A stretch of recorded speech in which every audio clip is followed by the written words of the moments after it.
Hello there, I'm Hermine Donceel in Brussels, the heart of Europe. And well, from here it feels like history is moving faster as the changes in the world around us seem to be accelerating all the time. The European Union is facing major challenges as people are questioning some of its core beliefs. With all the big changes happening in Europe right now, we're teaming up with the journalists from the Euranet Plus network all over Europe to bring you a fresh new podcast. In Tomorrow's Europe, we'll take a look at what the future of the EU might hold and explore different scenarios for where things could go. And we'll start with security, or more specifically, defense. What if we can no longer count on anyone else and we have to defend ourselves on our own? It's a fact. Europe hasn't been investing a lot in defense in the past decades. After the European defense community failed in 1954, we've only relied on NATO and on the United States taking the bulk of its financing. Deep political shocks have always pushed the EU to take its biggest steps. The Second World War led to its creation. The end of the Cold War opened the door to the East. Now, with Russia's full-scale invasion of Ukraine and Trump's vision for America, the EU is under pressure to step up as a real geopolitical player for the first time. And that means taking control of its own defense and security. And the bloc has no other option. Dr. Triantafyllos Karatrantos, an expert from the Hellenic Foundation for European and Foreign Policy, tells our Sky colleague Mariana. The time has come for the European Union to mature in matters of defense. There is no longer any room for maneuver in this regard. However its relations with the USA evolve, and however they affect NATO and more generally what we call the Euro-Atlantic security system, the European Union has realized that it can no longer take for granted that the US government will have the defense of Europe's security as a key interest and objective, and that it must put its own measures in place. Most European leaders have now come to terms with this, as well as with the fact that we must act together, seeking a common way to move forward. This, asserts Bulgarian political scientist Angel Petrov, is thanks to another harsh reality, namely that we are becoming smaller and smaller in relative economic and demographic terms. Europe is shrinking and becoming less relevant in the world order. This is a natural process and one that can be explained. And there is really only one solution: joining forces to get more added value from the different pieces of the puzzle. As you know, a well-assembled product is much greater than the sum of its parts. I'm oversimplifying, but we have no choice, and I think our leaders know this. So right now, where does Europe actually stand in terms of defense? According to Cristian Piervulescu, a foreign policy analyst at the Faculty of Political Science in Bucharest, the main issue facing the bloc is not so much one of capacity, but a lack of coordination, as he tells Robina, a Radio Romanian journalist. If you look at each of the 27 states' armies, to take just the European Union, they are a force, but there is no coordination. Now we are talking about a completely different policy, a policy that the EU has never supported, a coordinated policy. There will be money from the European Commission, and there will be spending by national governments, spending on such a scale that a strong defense industry will be able to operate. In fact, when it comes to troop numbers, the EU has nothing to be ashamed of. Taken together, the bloc's member states have not only far more troops than Russia, but also more than the US. While EU member states collectively possess significant military assets, such as personnel and tanks, these strengths are offset by a number of other shortfalls, including in essential areas such as intelligence and a centralized command. One of the biggest hurdles to real sovereignty is whether Europe's national armies can actually work together. In other words, function smoothly as a single force, and whether they can carry out operations without having to lean on the Americans. We don't need to reinvent the wheel, Piervulescu notes. We could simply build on what NATO has done, setting up some kind of command center to coordinate the various European armies. A coordination similar to that of NATO.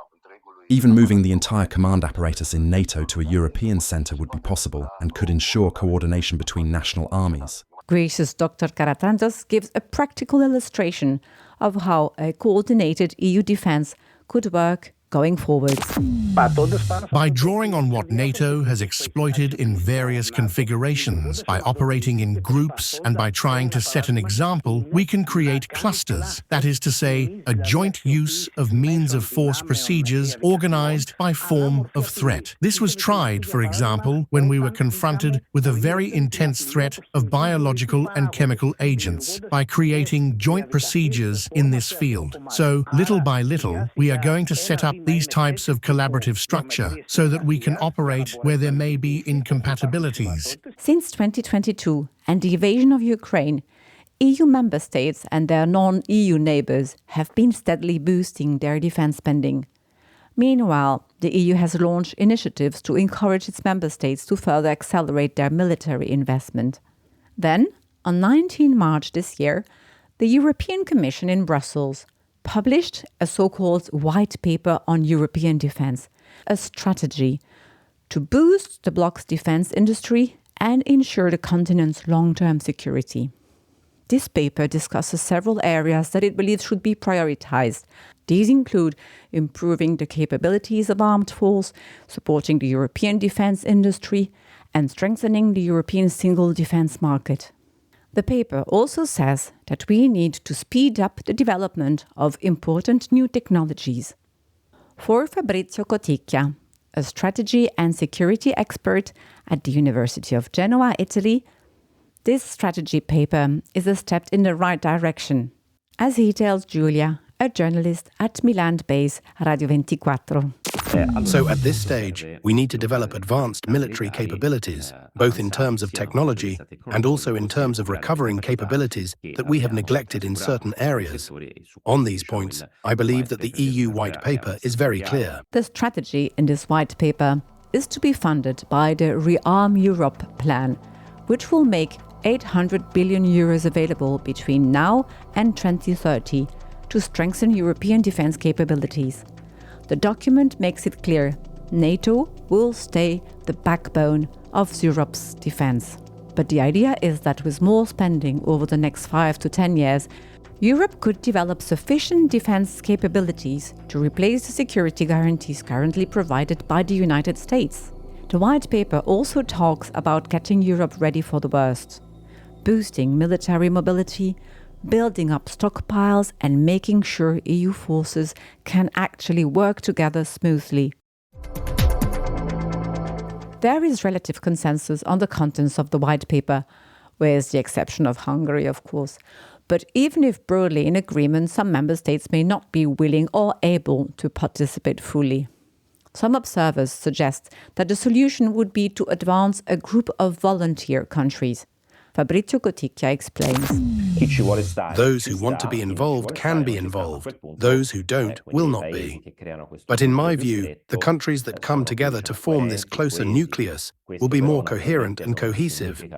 I'm not talking, of course, about changing the whole European political system, which would mean going in a more federal direction. This idea is hindered by many, not least certain major countries such as Italy. This is why I see a greater opportunity for precisely this kind of smaller grouping. Such a grouping would almost certainly comprise France, Germany, and most Eastern European countries, including Poland and the Baltic states. Even so, it's still crucial to get all the member states on the same page.